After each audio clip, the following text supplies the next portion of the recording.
बिस्मिल्लाहिर्रहमानिर्रहीम। हकीम अताउर्रहमान हाशमी पैगाम शिफा दवाखाने से आपकी खिदमत में हाजिर हुआ।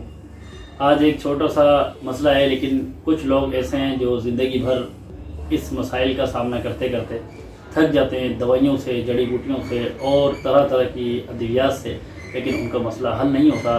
जिसे हम लोग छोटी सी चीज़ हैं, एसिडिटी, तेज़ाबियत। मैदे के अंदर खुश्की और गर्मी, तेज़ाबियत क्यों होती है, आज हम जानेंगे। आए नाज़रीन, आपको बताते हैं कि सबसे पहली तो वजह यह है कि हम लोग स्पाइसी खाना इसको अपनी लाइफ के अंदर से कंट्रोल करें।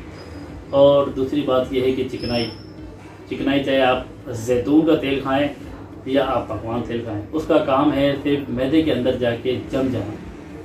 और आजकल ना तो हमारे यहाँ की आबो हवा ऐसी है, ना हमारे यहाँ के ग़िज़ा ऐसी हैं, तो इसीलिए हमें एहतियात बहुत ही ज़्यादा करना होगा। उससे अगर एसिडिटी से आप बचना चाहते हैं तो सबसे पहली चीज़ तो ये है कि खाने पीने पे आप कंट्रोल करें। और एसिडिटी को मुकम्मल तौर पे अगर आप ख़त्म करना चाहते हैं तो जल्दी से आप नोट कर लें। एक नुस्खा आपको बता रहा हूँ, छोटा सा टोटका है, लेकिन उससे इंशाल्लाह आपको बहुत ही फ़ायदा होगा। 25 ग्राम मेथी, 25 ग्राम सौंफ और 20 ग्राम उसके अंदर आप मिश्री, इन 3 चीज़ों को अच्छी तरीके से पीस लें और हर खाने से पहले आधा चम्मच इस्तेमाल करें। अल्लाह के हुक्म से 7 दिन के अंदर आपकी जड़ से मुकम्मल ये एसिडिटी ख़त्म होगी। ना तो ये किसी तबीब ने आपको पहले कभी बताई होगी, ना ये इंटरनेट पे नुस्खा होगा।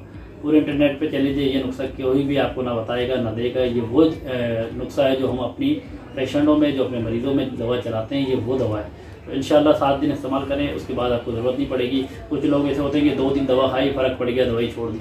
ये इंतहाई गलत करते हैं। आप जब तक इसका एक कोर्स 7 दिन, 10 दिन, 12 दिन का कोर्स ना हो जाए तो आप उसको ना छोड़ें। अपना ख्याल रखें। अस्सलाम वालेकुम, अल्लाह हाफ़िज़।